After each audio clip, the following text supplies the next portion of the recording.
Estamos de volta ao programa Dinâmica do Direito, um assunto muito relevante, assunto atual, que é a questão da liberdade de expressão, como está sendo visto no nosso país, um país que nós estamos vivendo um momento tão polarizado, doutor, de ambos os lados. Nós, como advogados, nós temos que caminhar em ovos, temos que saber tratar. Existiu, no caso, alguns inquéritos que os advogados não tinham nem sequer acesso, doutor Vitor. Então, como é que o cidadão vai poder se defender ou mesmo diferenciar o que é o que não é liberdade de expressão? Eu quero trazer aqui, primeiramente, algo em 2019, mas que se perpetuou no tempo, até bem pouco tempo. Essa reportagem da Cruzoé ainda estava sob o que eu chamo e considero como censura.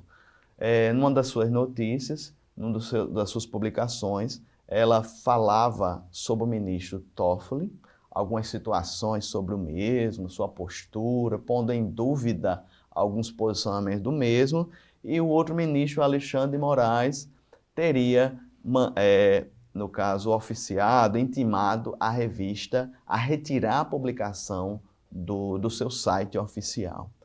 Isso, doutor, a seu ver, doutor Vitor, foi censura, como eu interpretei, e outras pessoas assim também interpretaram? Não posso fugir da pergunta, né? E, de fato, entendo que foi censura. Como é que se diz, ou o que é que se diz, inclusive a própria imprensa, ou a própria questão, vamos dizer assim, lei. Tudo que é fato e público, notório, ou de interesse público, né? Ela pode e deve ser divulgada. Né? Inclusive tem essa discussão também quanto, por exemplo, a questão daquelas rachadinhas, né? Que aí, num ponto, se conseguiu judicialmente também para que a Globo não divulgasse. Então, não deixa de ser a mesma coisa. Né? E aí, voltando para justamente desse ponto, né? O que é grave é que a gente sabe que essa questão da rachadinha, uma hora ela vai cair, uma hora a situação cai e a imprensa vai poder divulgar. Mas quando se trata, por exemplo, dessa situação que o doutor falou aí, que é a questão do ministro do STF, é absurdo. Por que é absurdo? Era um fato, não havia invenção, né? Ele que se defendesse num possível processo, se tivesse de ter, mas quando eu digo o fato é de que a coisa existia. Não era uma coisa feita por um jornal. A notícia ela não era feita por um jornal.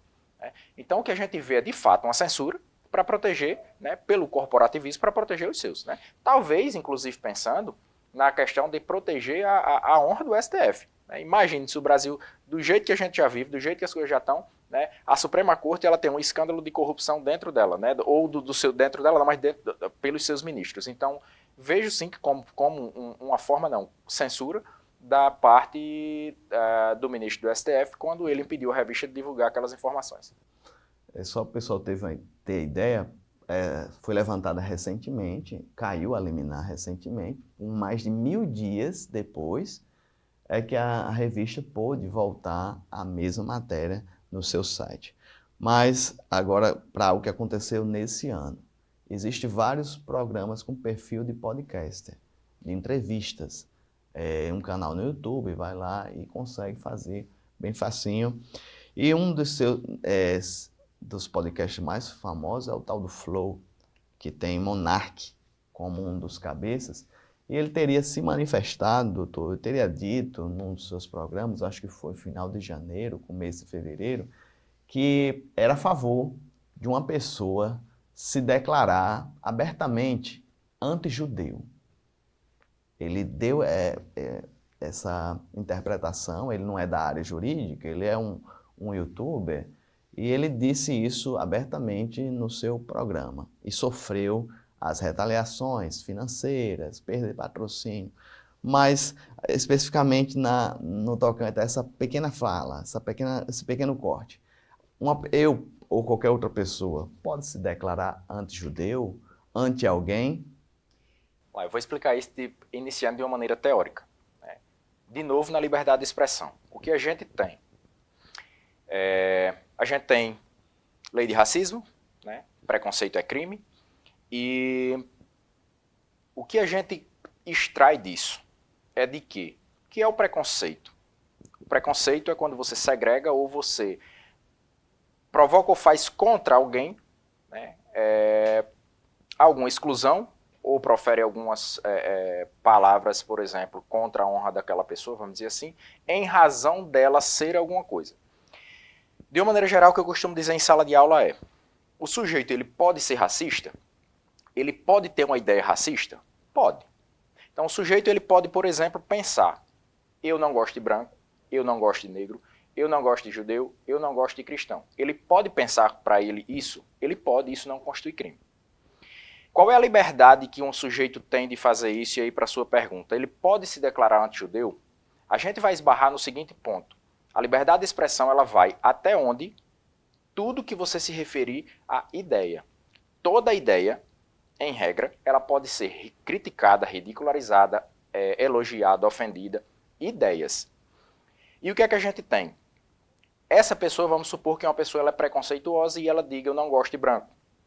O que ela não pode fazer é, ela tem um restaurante, por exemplo, e dizer: no meu restaurante não entra branco. Aí ela está praticando aí um crime. E aí, como eu disse, a regra é: o sujeito ele pode se manifestar até o ponto da ideia, com exceção quando uma lei proibir ou estiver tipificado, né, que determinada conduta ainda de ideia seja crime.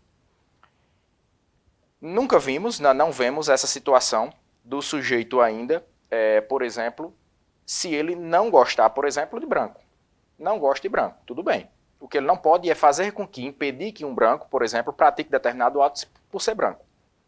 A questão do judeu, a questão do nazismo, vamos dizer assim, essa questão do judeu vem daí, na declaração dele, sua pergunta, ele pode se declarar anti-judeu? Ela foge um pouco dessa regra. Por que ela foge um pouco dessa regra? Na lei de racismo que a gente tem, ela vai ter lá escrito, por exemplo, que fica vedado, ou constitui crime, não fica vedado, constitui crime. O elogio, o incentivo, a apologia aos símbolos nazistas, a ideia nazista, não a ideia, mas a esses conceitos, símbolos ou qualquer coisa que traga essa ideia do nazismo. De fato, não vai estar na lei as questão ideológica, por exemplo, ideia. Contudo, o que eu tenho que dizer, o que eu posso dizer é que, por uma interpretação da lei, todos os tribunais entendem, né, ou a maioria, cabe discussão,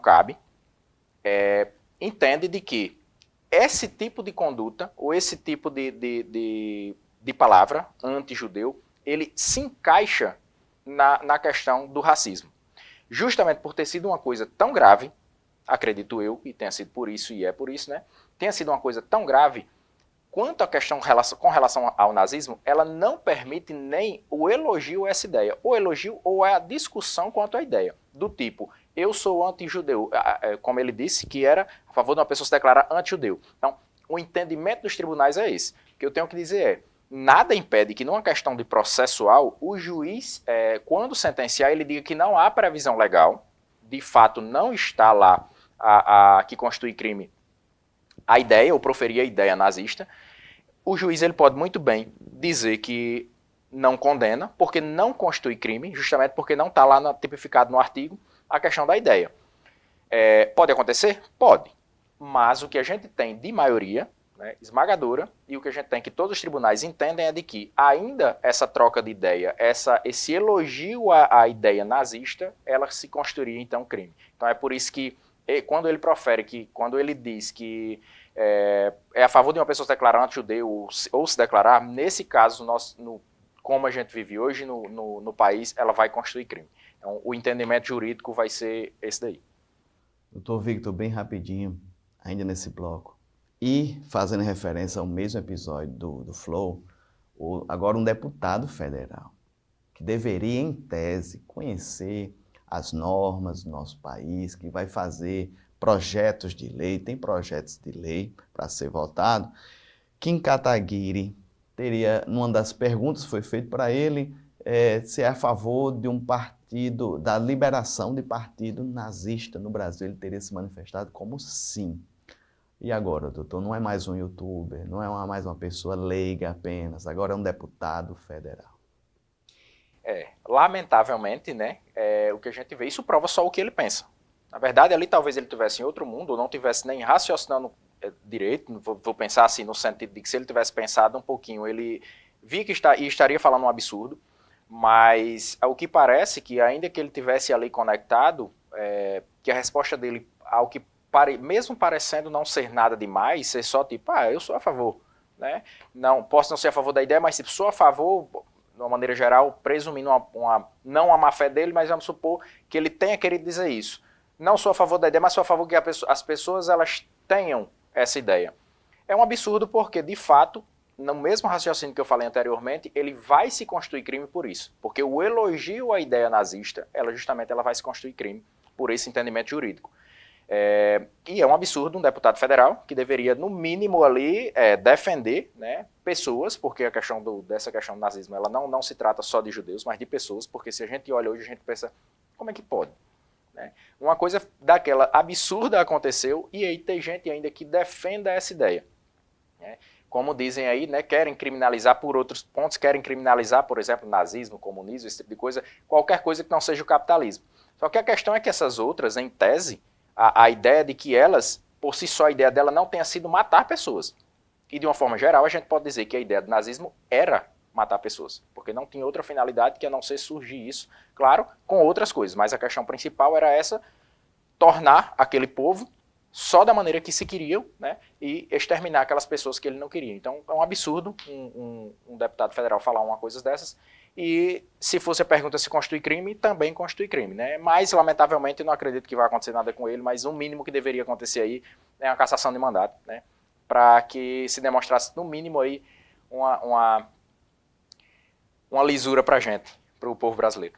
Muito bem, doutor Victor Lobato, advogado, professor universitário, nos ajudando a entender a questão da liberdade de expressão. Doutor Victor, próximo bloco vamos já afunilar um pouquinho para as eleições agora de 2022, que sem dúvida vai ter acusações de fake news e o TSE está já se movimentando nesse sentido para tentar evitar. Então não sai daí, voltamos já.